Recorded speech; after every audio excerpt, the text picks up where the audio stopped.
ساڵتان لەبێت بینەرانی کورسانی ویست مناو ڕۆتۆفیقم لاڵخێم شەوی بەرنامەی پانۆراما پێتانگەیشتنە بۆ قسە و باسکردن لەسەر ئەو ماتەمەی کە ڕۆژئاوا و باشووری کوردستان کۆ دەکاتەوە. مانەزانین 15 ئەم مانگە لە ناوچەیەک لە دوهۆک کۆپتەرێکی هێزەکانی ڕۆژاوای کوردستان، هێزەکانی دژە تیرۆر لەوێ لە ڕووداوێشی تەمومژاویدا کەوتە خوارەوە.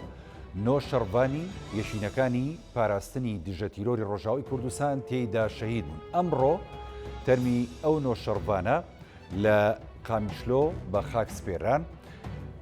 ئەم ماتەمەی کە باشوور و ڕۆژاوی کوردستانی گرتوتەوە دیارە لەسەر یەشێکە لە قەزیە نەتەوەی و نیشتیمانیەکانە. ومانەزانین ئەو خەمەی کە هەر چوار پارچەی کوردستان کۆکاتەوە خەمی گەورەی کوردستانە و ئەو خەمە نەتەوەیەیە کە لە هەموو پارچەکانی کوردستان بە درێژایی مێژوو تا ئەم ساتە خەبات و قوربانیدانی بۆ دراوە. باشوور هەمیشە بەتەنگ ڕۆژاوای کوردستان و پارچەکانی دیکەی کوردستانەوە بوو و ئەو خەباتی کە لە ڕۆژاواش دەکرێت زۆر جار کەوتۆتە بەرشاڵاوی درڕندانی دوژمنان،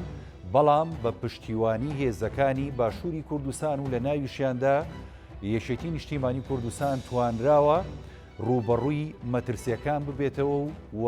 ئەو پارچەی دیکەی کوردستان تا ڕادەیەک بە ئارامی بمێنێتەوە. ڕۆڵی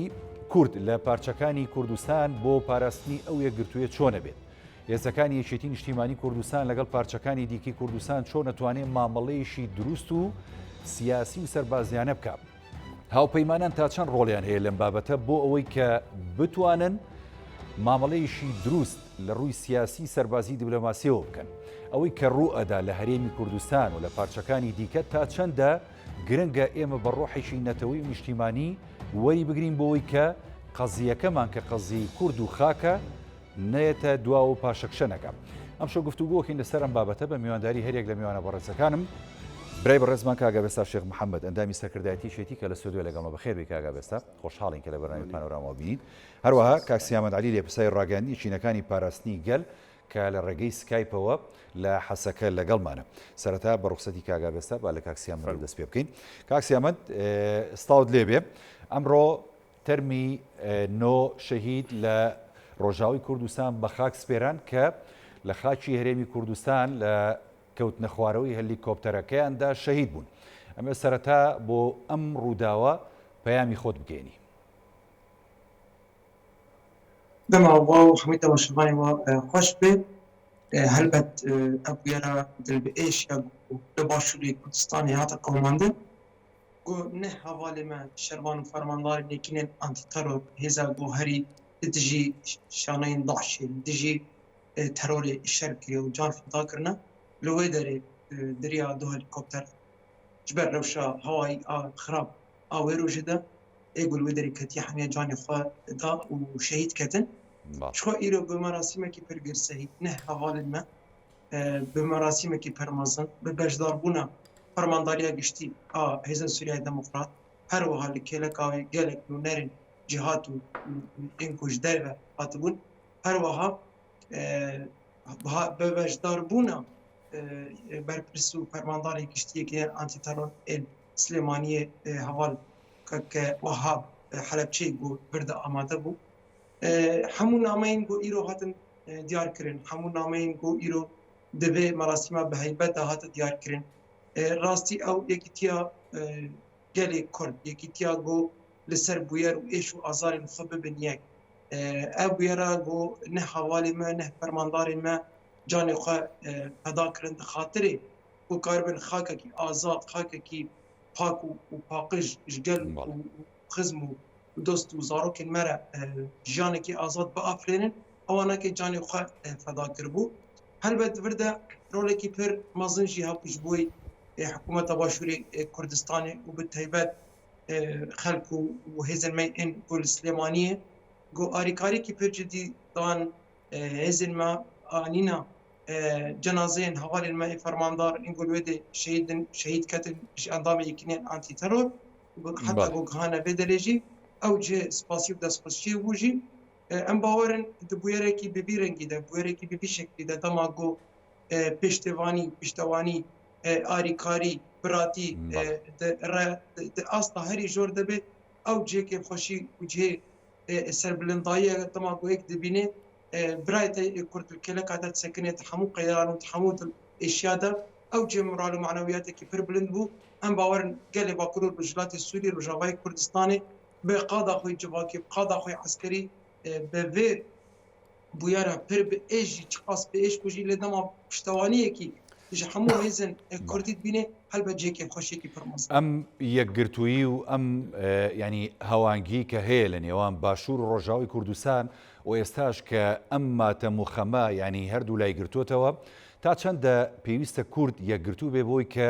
بتوانێت هاوکاری براکانی دیکەی بکات لە هەر پارچەیشی دیکەی کوردستان بێ بەڕاستی. یعنی مەسیر پێشەڕۆژە کووردا هەمی هەفتوو بە گرێدایە هەفتوو قوت نینە باشووری کوردستان ڕۆژهەڵاتی کوردستان باکوور و ڕۆژاوای کوردستان دەما گۆجەیەک ژێ ئازاد دەبێت دەما گۆجەیەک ژێ سەرلنگی خەبێ خورد بێ خودی هێز بێ خودی گەل بێ خودی جێ بێ دناو ڕۆژهەڵاتە ناوینە دەناو جیهانێدا هەلبەت ئەو باندۆرێکی ئەرێنی لەسەر هەموو هێز و پەرچەین ئالین دیئێ کوردستانێت کرد دەما گۆ ئەم ئیرۆ دبینن ڕۆژاوای کوردستانی شۆڕشێکی ئەو قەس به پیروز درکتیا به هزار شهید هنه خودی درکتنا لش ورشه خودی درکتنا لکرد روجاوای کردستانی که چه ملت به چه حزب به چه سازی به چه جواک به هلبت ابناک پشتوانی که فرمازنش بوی به شورش گو جاره کدی و گش بکی جاره کدی سر لنگاو بسکنی باشروجن کردا این 100 سالن که بدیدما گو ام دخوینین ام دبینین گو چه شورشن کردا هاتن کردن چقا قتل عام چقا کمکوژی چقا آزار و ایش هاتن کشاندن پیوست همو آلین کردستانی پشتگیری ها بکن به تبت ایرو چروسکا به شورش روجاوای کردستانی ده باشوری کردستان باکوری کردستان گرک پیشنگتیا پشتوانیا به شورش بکن دما گو برایت کرد لکیجا آلیه بی کدر عرضا جهانه به دما گو خودی هیزک به دما گو خودی گوتن و قوتك به هلبت او قوتك يجبوي تايجي هزك يجبوي تايجي ضما قول زعيفاتيك جي هبه هلبت دجمن في زعيفاتي قزنج بكي واستغلال بكي وفي زعيفاتي لسر تباهيا قال كرد واي شغلاندن ير ضمام ديرن باشوري كردستاني برنگكي ازاد لودري بيرقا كردي بهزا كردي بهز في عسكري قال خو ضما قول ودري نفسكي ازاد جاندكي هلبت باندوركي پر ارني لسر قال ما روجاوای کردستان و شورش اویجی تمشاندن درجه‌های شورش روجاوای کردستان بیش 2011 حتی وقت ایروجی همه زلمه اگه دست آبتن به شورشی چه گل چه لشکری چه جواد چه سازی او جی خرطبونه کی بو گوشت ایرو روجاوای کردستان راستی جی به خودی هزک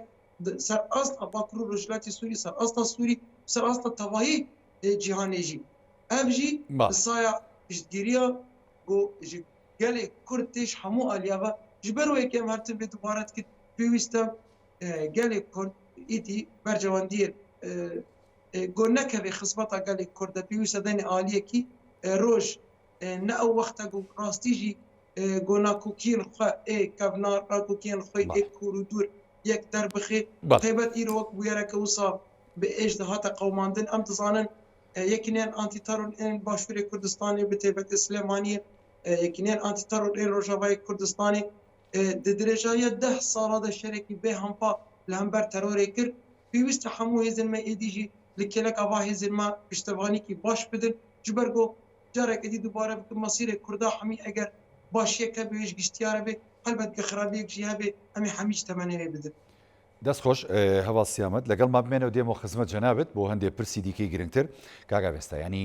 بۆ نمونێسە ئەم ماتەمە هەم باشوور هەم ڕۆژاوی کوردستان کۆ دەکاتەوە هەمیشە ینی پارچەکانی دیکەی کوردستان هەم لە ماتەم هەم لە خۆشیدا پێکەوە بوون ئەوەی کە ئێستام ڕۆدەگوزارێت پێویستە کورد تا چەند ینی جەختی لەسەر بکاتەوە بۆی کە هەم هاوخەم بێ هەم پشگیری بکات لە ڕۆژاوی کوردستان لە هەموو بابەتەکانی دیکە لەو ڕۆ جەنابتان پەیامتان چیە کۆندامی سەرکردایەتیشی سەرەتا پیرۆزبایی نەورۆز و یادەکانی ڕاپەڕینی باشووری کوردستان لەسەر جەمگەلی کوردەکەم و سەری ڕێز و نەوازشدا دەنێرم لە ئاستی ڕۆحی پاکیژی سەرجەم شەهیدانی کوردستان و کە سوکارە سەربەرزەکەیان کاک هاوڕێ پرسیارێکی بەجێیە و ئێستا کاتی ئەوەیە کە هەموو پارتە سیاسیەکانی کورد هەڵوێستی خۆیان باس بکەن یاخود هەڵوێستی خۆیان دەرببڕن بەرامبەر بە هەر چوار پارچەی کوردستان یاخود بەرامبەر بە براکانیان ئەگەر لە هەر پارچێک لە پارچەکانی کوردستان بێت چکە ئەوانیش هەرتی ئەکۆشن بۆ بەدەستێنانی ئازادی و دەستێنانی مافی میلەتەکەیان و مافی ئەو پارچەی کە ئێستا تێیدا دەژین. سەرەتا من دەمەوێت لە ناوی یەکێتی نیشتیمانی کوردستانەوە دەست پێ بکەم. یەکێتی نیشتیمانی کوردستان کە دروست بووە تەنها پارتێکی باشووری کوردستان نەبووە، بەڵکو پارتێک بووە بۆ هەموو کوردستان واتە هەر چوار پارچەکە خەباتی کردووە بۆ ئەوەی کە بتوانێت هاوکار بێ، بتوانێت پاڵپشت بێەوە هەموو ئەمانش هەمووی بە بەڵگەوە یاخود هەمووی هەڵوێستەکان هەمووی بە کردار کراوە کە جەنابی مامجەلال ئەوە یەکێک بووە لەوانی کە هەستی نەتەوایەتیەکەی لە پێش هەموو هەستێکی ترەوە بۆ یاخود لە پێش هەموو کارێکی ترەوە بۆ چونکە ئەو بە بیرکردنەوەی حزبی قەتبیری نەکردوێتەوە کاری نەکردەوە بەڵکو بە حکمەتەکانی یاخود بە بەو کارانی کە کردوێتی بە فعلی بە کردداری کاری کردو بۆ هاوکاری و پاڵپشتی براکانیان لە پارچەکانی تری کوردستان. ئەگەر بێتەوە یادمان لە ساڵیکانی سەرەتای هەشتاکان هێزێکی پشتیوانی دروست بوو کە جەنابی مامجەلال دروستی کرد بۆ پاڵپشتی براکانمان لە ڕۆژاوای لە ڕۆژهەڵاتی کوردستان و لە کۆتایی هەشتاکانیشدا هەروەها پێش شەیدبوونی دکتۆر قاسملوو هەمانگیەکی باشیان هەبوو بۆ ئەوی کە یارمەتی براکانمان بدات و هەموو پارتە سیاسیەکان هەر چوار پارچەی کوردستان کە توانیویانە لەو شوێنەی کە یەکێتی نیشتیمانی کوردستان حکوم دەکا یاخود لەو شوێنەی یەکێتی نیشتیمانی کوردستان دەسەڵاتی هەیە بە ئازادی بە بیرکردنەوەیەکی فراوان یاخود بە شێوەیەکی ئازادی کار و چالاکیەکانی خۆیان ئەنجام بدەن و سەرەتای ساڵی نەوەتەکانی یەکێک لە هەوڵە مێژوویەکانی جەنابی مامجەلال ئەوە بوو کە لەگەڵ تورکۆت ئۆزالە کاری کرد بۆ ئەوی کە بە شێوەیەکی ئاشتی و برایەتی بتوانن لە تورکیا واتە لە تورکیا قەنەعەت پێ بکە بۆی بە شێوەیەکی ئاشتیانە لە باکووری کوردستان هەندێک لە مافەکانی بەدەست بێنێ بەڵام بەداخەوە هەوڵەکە شکستی هێنا یاخود دەتوانین بڵین دەستی دەرەکی نەیهێشت یاخود ئەوانی کە بە شێوەیەکی عنسوڕی بیرەکەنەوە لە قەزێکە نەیهێشت ئەو هەوڵە بە ئەنجام بگا بەڵام کۆتایی نەهاتووە و هەروەها بەردەوامە و لەسەرم هەڵوێستانە باجیشمان داوە بەڕاستی وەکو یەکێتی بەڵێ باجیشمان داوە بەڵام چاونەترس بوونە قەت سڵمان لەوە نەکردوێتەوە کە ئەنجامەکەی هەرچێوێ گرنگەوەی ئێمە هەستە نەتەوایەتەکەمان زاڵترە و هاوکاریەکانمان زیاتر و زیاتر دەکەین. لە دوای لە ساڵەکانی ناوەڕاستی نەوەتەکان دەوڵەتی تورکیا بە فەرمی بە جەنابی مامجەلالی وت کە دەبێ پارتی کرێکارانی کوردستان بە تیرۆرز ناوزەت بکرێ بەڵام ئەو هەڵوێستە قەت لە جەنابی مامجەلال و یەکێتی نیشتیمانی کوردستان ناوەشێتەوە نەوەشایەوە و ڕەفزی ئەو بابەتە نەخێر بە هیچ جۆرێ و لەسەر ئەوە بە دڵنیایەوە باجێکی قورسماندا بەڵام مادام لە پێناو میلەتەکەی خۆمان نابووە لە پێناو گەلەکەی خۆمان نابووە تەسیری لێ نەکردوین بۆ و ساردی نەکردوینەتەوە و هەر لەو ئاراستەیەشەوە ئێستا سەرۆک باڤڵ کوڕی باوکی خۆیەتی و بە ڕێی ئەوە ڕۆشتووە و دەیەوێ ئەو هەنگاوانی کەماوە تەواوی بکەوە ئێمەش وەکو یەکێتی نیشتیمانی کوردستان وەکو سەرکردایەتی هەمومان پاڵپشتی ئەو هەڵوێستانە ئەمە کە لەگەڵ ڕۆژاوای کوردستان بە دیاریکراوی کە هەر لە سەرەتای دروستبوونی ینی ئەو ناوچە جوگرافیایی کە ئازاد کراوە و ئێستا بەدەست کوردانەوە لە ڕۆژاوی کوردستان یەکێتی نیشتیمانی کوردستان کۆمەڵی هەڵوێستیە بۆ لە سەرەتای داعش داژیکردنی کۆبانێ و ئازادکردنی دواتری ڕاستە وەکو جەناب دەڵێ لە هەموو مووقیفەکان کە یەکێتی هەیە بووە باجیشی داوە ئێستا یەکێتی ئامادەیە گەر باج بدا هەر بەردەوام بێت لە هاوکاریکردنی براکانی لەوێ بەتەئکید چونکە ئێمە بەرژەوەندی نەتەوەکەمان لە پێش بەرژەوەندی هەموو بەرژەوەندەکانی ترەوەیە و بە دڵنیاییەوە هەر لە سەرەتای ڕزگارکردنی ئەو ناوچەی ڕۆژئاوای کوردستان یەکێتی نیشتیمانی کوردستان هاوکاریەکی تەواوی براکانی خۆمانمان کردووە لە ڕۆژئاوا بۆ ڕوبەڕووبوونەوەی داگیرکەران بۆ ڕوبەڕووبوونەوەی تیرۆرستانی داعش کە ئەمە ئێستاژ ئەو هەڵوێستا هەر لەسەری بەردەوامین و ئەگەر ینی یەک باسکرێەوە کارێکی ینی هەنگاوەکانمان زۆرن بەڵام ئەگەر بابەتەکان باسکرێ بابەت ینی هاوکاری و بابەتگەلێکی زۆر بە وەکو هاوکاری وەکو پاڵپشتی لە ڕووی هاوکاری مرۆیی لە ڕووی هاوکاری لۆجستی لە ڕووی عسکەریەوە بۆ ڕوبەڕووبوونەوەی تیرۆرستانی داعش و لەگەڵ ئەمەشا هاوپەیمانی نێودەوڵەتی هەمویان هاوکاری ئەو ڕۆژئاوای کوردستانن بۆ ڕوبەڕووبوونەوەی تیرۆرستانی داعش و بۆیە سەرۆک باوەڵیش لە هەموو کۆڕ و کۆبوونەوەکانیە و لە هەموو کارەکانیە و لە هەموو پەیامەکانیە هەڵوێست و ئامانجی نەگۆڕە بۆ تەبایی بۆ برایەتی بۆ خۆشگوزەرانی و بەدەستهێنانی مافەکان لەسەر جەم پارچەکانی کوردستان و هەر لەو ڕۆژەوە ئێمە داوا لە هەموو پارتە سیاسیەکانەکەین کە دەست لە ناو دەست بین بۆ هەڵوێستی نەتەوەی چونکە تاکو ئێمە وەکو پارتە سیاسیەکانی هەر چوار پارچەی کوردستان هەڵوێستمان لە یەکەوە نزیک نەبێ یاخود هاوکار و پاڵپشتی یەک دەبین دەبێت چاویش بپۆشی لە هەندێک هەڵە و کەم و کوڕی بەڵام بۆ هەڵوەستە نەتەوایەتیەکان یعنی دەبێت قەرار نەگۆڕ بێ یاخود بڕیار نەگۆڕ بێ بۆ ئەوەی کە بتوانین هاوکار بین یاخود بتوانین هەر هیچ نەبێت هەندێک لە مافەکانمان بگەڕێنینەوە. دەست خۆش کاکە بێستان دێمە خزمەتجانم کاک سیامەد ینی ئێستا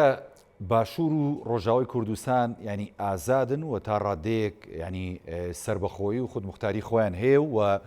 حکمی و ناوچانە دەکەن کە لەژێر دەسەڵاتی خۆیاندایە سەرەڕای ڕوبەڕووبوونەوەی هەموو ئەو مەترسیانەی کە ینی هەمیشە لە ناوچەکاندا هەیە و بەردەوامیش مەترسی ڕوبەڕووبوونەوە هەیە ینی بۆ داگیرکردن بۆ مەسەلەی تیرۆر بەڵام تا چەندە گرنگە ینی لە ڕووی هەم سەربازی و هەم سیاسی هەم دیبلۆماسی هەم ئیستیخباراتی هەم ڕۆژاوای کوردستان هەم باشووری کوردستان ینی هەماهەنگ و تەعاونیان هەبێ لە نێوان یەکدیە. بله ڕاستە حتا ڕادەیەکی پر برند ئەم تەماشەت کردن باشووری کوردستان ڕۆژاوای کوردستانی ji dagirkeran ji hêzên terorîst ji hemû hêzên ku dilxwazî ku va xaka Kurdistanê başûrê xwe bi rojavayê xwe dagir bikin xirab bikin û bi hemû hewldanên dijmina ku dixwazin rastî tevlîheviyekî û nerxên şoreşên Kurda bin pêk bikin hewldanekî heta wakevekî dî jî heye bênekî hîn berdewam bê ji ber ku xewn û xeyalên dagirkere xewn û xeyalên xêr nexwazên gelê Kurd wê her ev li ser vî esasî bê heta çi qasî ji bircî Rojavayê Kurdistanê jî başûrê Kurdistanê jî heta radeyekî pir baş ku îro bi qerara xwe siyasiya îro bi hêza xwe leşkeriya bi gelekî xwe berxwedêre tekoşînekî û li hemberî vada dikara dide meşandin lê rastî jî îro heta niha ev tenê têrê nake çi qas em bêjin nek alîkarî navbera her du aliya de çê dibin çi dwarê leşkerî de taybet ew jî taybet şerê li dijî Daişê hata meşandin şerê ku li Şengalê hata meşandin şerê ku derdora Kerkûk û Hewlêrê û her wiha di êrîşan Daişê de hevgirtinekî leşkerî ji hemû hêzên me leşkerî hebû karî bûn li dijî vê terora mezin pêşengtiya cîhanî kirin pêşengtiya hemû hêzên mezin di dunyayê de kirin ku Kurda ev pêşengtî kir lê ev nakê çi qas tenê têrkere helbet em dibêjin ev ne tenê xwe têrkere pêwîst e xetê me dîplomasî pêwîst e xetê me siyasî danûstandin hevdîtin guftûgoyên ku li ser esasên netewa demokratîk li ser esasê Kurdekî azad li ser esasê projeya ku gelê Kurd îdî ji mantiq û çerçoveya îtarê hizbatî çerçoveya îtarên bercewandiya xwe a şexsî a heremî derbasî bercewandiya xwe a netewî bibe ew bercewandiya gotkevê tevahiya xizmeta gelê Kurd e ev jî ser çawa pêk tê dema ku em xetên xwe diplomasî siyasî civakî aborî eskerî bi rengekî baştir em bikarbin feal bikin kevê pratîkê de û xetnî baş bên avakirin ku ev gelin henasekî baş azad karibe dilê xwe de bikişîne û karibe rastî jî destek ev başûrê Kurdistanê û Rojavayê Kurdistanê destekekî baş bidin hev tenê di çerçoveya di mantiqê leşkerî de tenê ew nake nemîne rasta gelê başûrê Kurdistanê jî gelê Rojavayê Kurdistanê jî hemû kêliyên zehmet alîkarî dana hevdû ji rojên nota eger em bêne bîra heta weke roja îro tiştê gol başûrê Kurdistan û Iraq tevahî çêbû tiştên gol Rojava û Sûrî tevahî çêbû gelek destek hane dayîn lê em vê nakê jî em vê hinek îro ser ekrana we jî ev dikarin zelal bêjin yanî فويرا جونال دهوكي هذا قوماندن وتدا نه فرماندار يكنان انتي ترور انكو تكتن عمري خو جاني خو جوانتي خدان جبوي خاكا كردستان جبوي خاكا فيجا ليجو بو باريزن مثلا چند روجه حوالن ما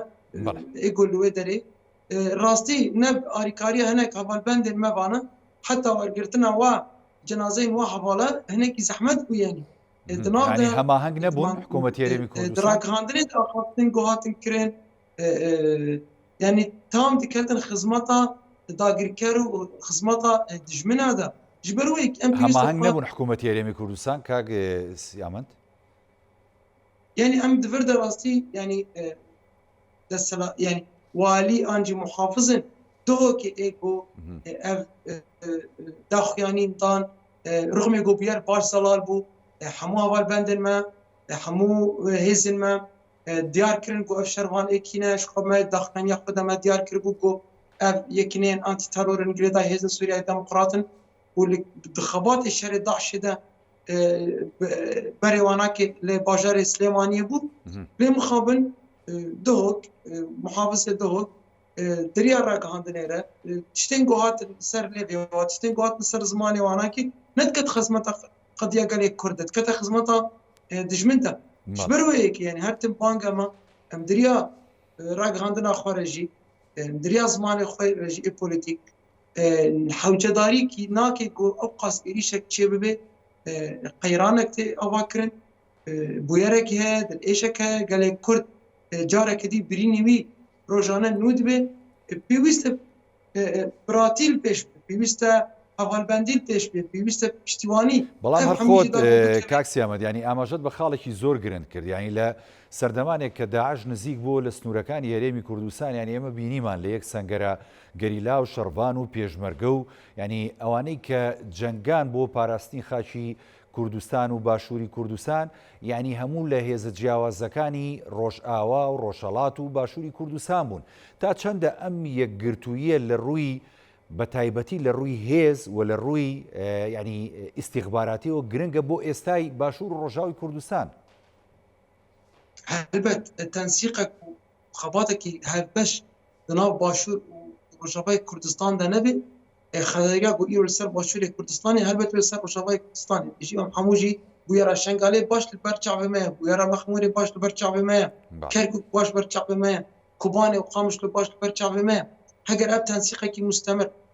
دائم دنابرة هزيمة لشكري ده حتى ناف هزيمة سياسي ده علاقات الماء دبلوماسي ده ختن باش نين أواكرين وأف تنسيق خورترنا ببرحة صار عند 2014 2015 وقت قلتي يعني سر زمان شوا جريلا شوا بشمرجة شوا يبهجة ده حمو قادن باشور وروشاباي كردستاني ده لديجي ويدا الشركرين بيوست أمويل حجارة كديجي أنفكرين فرق وجداهية كي نكبني ده هلبت هر تشت خصوصيتك كي خويا هر باجارك هر هرمك هر منطقك خدي تايبت مندي كي خويا لي ام نابجن او تايبت مندي بيراكرن لي بيويستا دختن ستوردا ايغوت كبي خدمات قال كرده بيويستا اوناك الهركرنك جدي هبي واريكاري وتنسيقك هرتم هبي شنغال دا باش تبيراما يعني ام يك بخجي ايش كسن قولوا دري اماده بون هزن پشمرگه هزن یپکه هزن گریلا هزن یپجه جواب خوش کو که همو وقت خوش کو برا وقت برخودر و پارزوان روجاوا و باشور کردستانی ولو در جام فدان حتی وقت ایرو د کوبانه ده ده جوان ما ايج باشور کردستانی به همو منطقه و حرم خود این جانوان و در شهید کتنا شهید لیک مدنا همان تشتی لکرکو کل مخمور شنگال هلبت اب نمنه تکا داغو امبيجن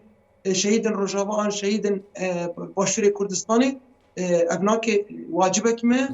اب بيست امر سيرفي واجبي خو ام باش بيك بينن وكدري بيستي كبه او لباشور رشات الباكره هدر بيست ام و بدل خوازي بدل گرميه خو ام هزا خو پیشکش بکن لگوری چتین گوته خواستن جبر و یک جنها میوان تجی آنی سرزمان راستش جس پاسیه جه شنازیه و ایرو نفشو جوانن و خباتکارن و نوین امام جلال گو ایرو خطاوی گرتنە و بەردەوامکردنە و سەرێکیتیان کەلێ کورد پێشتەوانیە خوا ji bo Rojavayê Kurdistanê em bawerin her şervanek û her gelek nav gelê me de Rojavayê Kurdistanê de evnakê baş dibînin û her tim bi dilekî pir gerim vê spasiya xwe jî ji bo taybet Silêmanî tê şikandin. دەست خۆشکاکسیا من دێمە خزمەت جناوە بۆی کە دواپیامی خۆ بگەین کاگا بەسە ینی هەمیشە ینی هەڵوێست ڕاستە لەلایەن زۆرێک لەلایەنە سیاسەکان و دەربڕاوە بۆ کۆمەڵێک بابەتی گرنگی نەتەوەی و نیشتیمانی و یەکگرتووی و کۆدەنجی و زۆر جاریش داوای ئەوە کراوە بۆ نمونە کە ینی کۆنگرێشی نەتەوەی ببەسرێ بۆی کە چارەسەری کێشەکانی کوردی تێدا بکرێ و یەکگرتووی کوردی تێدا بەرقەرار بکرێت. ئێمە دوێنێ بینیمان لە ئاهەنگی گەورەی ئامد لە باکووری کوردستان ینی پەیامی باڵ جەلال تاڵەبانی سەرۆکی شێتی نیشتیمانی کوردستان پێشکەش کرا ینی بەڕاستی پەیامەکان جێگەی دڵخۆشین ئەگەر هەنگاوی پراکتیشی لەلایەن لایەنە سیاسیەکان هەم لە باکوور هەم لە ڕۆژاوە هەم لە باشووری کوردستان بنرێت. پێتان وایە ئەم پەیامانە تا چەندە گرنگە لە ئێسادا بە عەمەلی کاری لەسەر بکرێت؟ طبعا من ویستم باسی ئەو بکەم طبعا خەمی ئەوان خەمی ئێمە خۆشی ئەوان و خۆشی ئێمە ینی هەر چوار پارچەی کوردستان بەڕاستی و ئەو پەیامانی کە سەرۆک باوڵ دەینێرێت چ لە کۆبنەوەکانی خۆمانەیە خۆ چ لە ئەو پەیامی دوێنێکە لە باکووری کوردستان پەیامەکەی نارد بۆ ئەوێ ئەمانە بەکردار ئێمە پێشتر سەلمانومانە نەک هەر پەیام ینی بۆیە من قسەکەم لەوایە ینی پێویستە لایەنە سیاسیەکان بۆ هاوکاری و هەماهەنگی لە نێوان هەموو پارچەکە هەر چوار پارچەی کوردستانە بە تایبەتی و بەگشتی و لە ناو خۆمانە بە تایبەتی پێویستە هەڵوێستمان ڕوون بێ پێویست بەوە ناکات یەکێتی نیشتیمانی کوردستان پەیامێک بنێرێت باشان هەڵوێستی نەبێت نەخێر یەکێتی نیشتیمانی کوردستان ئەو پەیامی ئەینێرێ پێشتر کردوێتی بەکردار هاوکار بووە پاڵپشت بووە و بە هەموو جۆرێک ئێمە لە خەمی خەمەکانی ئەوانین و پاڵپشت ئەبین وە گرنگی پەیامەکەی سەرۆک بافڵ لە باکووری کوردستان و بۆ هەر چوار پارچی کوردستانە نەک بەتەنها بۆ باکووری کوردستان کە ئێمە دەمانێت بە شێوەیەکی ئاشتیانە بە شێوەیەکی ڕێک و پێک ئێمە بتوانین هەندێک لەو مافانی کە هەمانە پاڵپشت بین بۆ بەدەستێنانەوە یعنی هەندێک سەرەتاییترین مافکەیمە داوایەکین ئازادی سەردەمیانە و مەدەنیانە ئازادی ڕادەربڕینە ینی ئەو پەیامەکەی زۆر بەوازحی ینی ڕێگە بدەن بە ئازادی خەڵک قسە بکە ڕێگە بدەن بە ئازادی خەڵک داوای مافی خۆی بکە ڕێگە بدەن هەر کەسێک کە لە زیندانە ینی مافی بەپی یاساژ ینی مافی خۆیەتی هەندێک حەقی خۆی هەیە بەکاری بێنێت ینی داوای بکە وەکو سەردانیکردن وەکو ئەوەی کە پەیوەندیدارە بەو کەسەی کە زیندانیەکرێت بۆیە لە پەیامەکانی دوێنێ و لە پەیامەکانی تریشە یەکێتی نیشتیمانی کوردستان بە دڵنیاییەوە ئێمە لە هەمومانی ینی پێکەوە لەسەر بەرنامە و ڕێبازی جەنابی مام جەلال بەردەوامە بین چونکە ئەو بەڕاستی خەمی گەورەی ینی تەبایی و برایەتی و لێک تێگەیشتن بووە لە نێوان هەر چوار پارچەی کوردستان ینی تەنها خەمی باشووری کوردستانی نەبووە بەڵکو خەمی هەر چوار پارچەکەی هەبووە و ئەو نمونانی تریش کە باسمان کرد هەر بۆیە سەرۆک باوڵ و سەرکردایەتی یەکێتی نیشتیمانی کوردستان بەو ڕێگەیەدا ئەڕۆین هەتا ئەو کاتی کە لە توانامانە بێ یعنی مستحیلات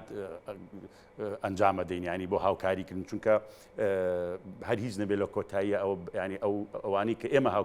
هاوکاریانەکەین بە دروشم نا بە خوێن براین ینی بە خوێن قوربانی و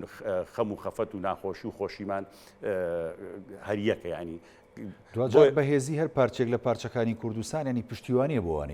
بە تەئکید پشتیوانیە بۆ ئەوانی تر و هەواڵسیامەند قسەیەکی باشی کریانی ئێمە ئێستاش مەترسی گەوری